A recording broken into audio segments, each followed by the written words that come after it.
이번 영상부터는 홈스가 어떤 추론 기법을 어떻게 조합하고 활용해 사건을 해결하는지, 주홍색 연구 4개의 서명, 바스커빌가에게 5개의 오렌지 씨앗 등 4편의 대표적 작품을 통해 살펴본다. 이들 작품은 논리적 추론법을 보여주는 장면이 뚜렷한가, 이야기 전개가 긴장감 있고 흥미로운가, 문학사적으로 독창성, 영향력, 완성도 면에서 높은 평가를 받는가를 기준으로 선정했다. 1. 주홍색 연구. 주홍색 연구는 단순한 셜록 홈스 추리소설의 출발점이 아니다. 서사와 구조 면에서도 참신한 실험을 감행한 작품으로 평가받는다. 특히 1, 2부로 나뉜 구성은 범죄 사건의 현재와 과거를 교차해 보여주는 서사적 장치로 이후 수많은 추리소설에 영향을 주었다.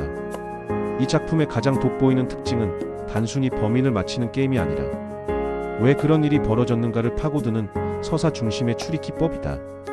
독자는 홈스의 추론만큼이나 범인의 인생 서사와 그가 저지른 범죄의 과정을 함께 따라가며 한 편의 드라마를 목격하게 된다.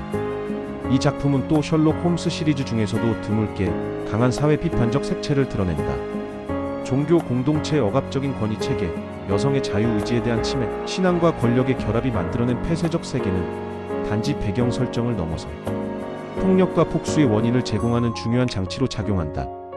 이처럼 주홍색 연구는 셜록 홈스라는 상징적 캐릭터의 탄생뿐 아니라 추리소설이 서사적 깊이를 확보하고 문학으로 자리 잡는 데 결정적인 전환점을 마련한 작품이다.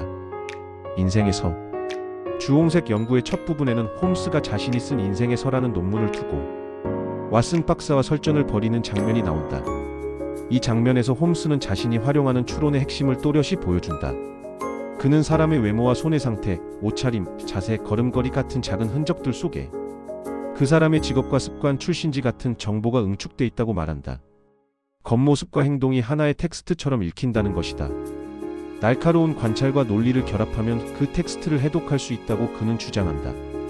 왓슨은 회의적이다. 이론은 흥미롭지만 현실에서는 그렇게 정확히 사람을 판단하기 어렵다는 것이다. 그러자 홈스는 직접 시연한다.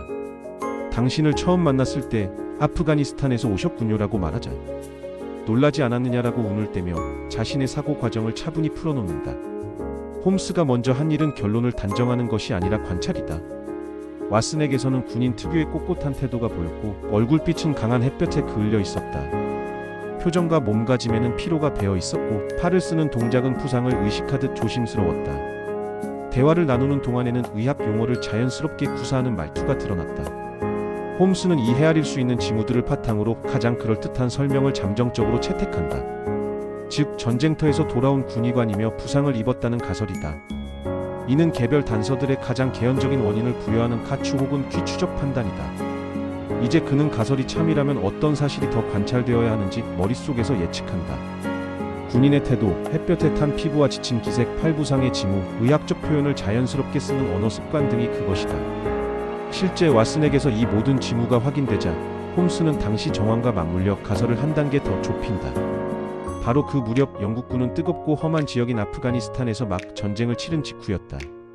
뜨거운 기후의 전장이라는 단서와 시기적 상황을 결합하면 가장 개연적인 전역지는 아프가니스탄이다. 그래서 최종 결론은 아프가니스탄에서 돌아온 군의관이 된다. 이 장면은 홈스의 추리가 직감의 번뜩임이 아니라 관찰에서 출발해 카추법으로 가설을 세우고 가설 연역의 방식으로 예측을 뽑은 다음 현실과 대조하여 검증하는 고도의 절차임을 보여준다. 주홍색 연구는 이처럼 단순한 탐정 소설을 넘어 사고를 훈련하는 한 편의 교본이며 논리적 사고의 모범을 제시하는 작품이다.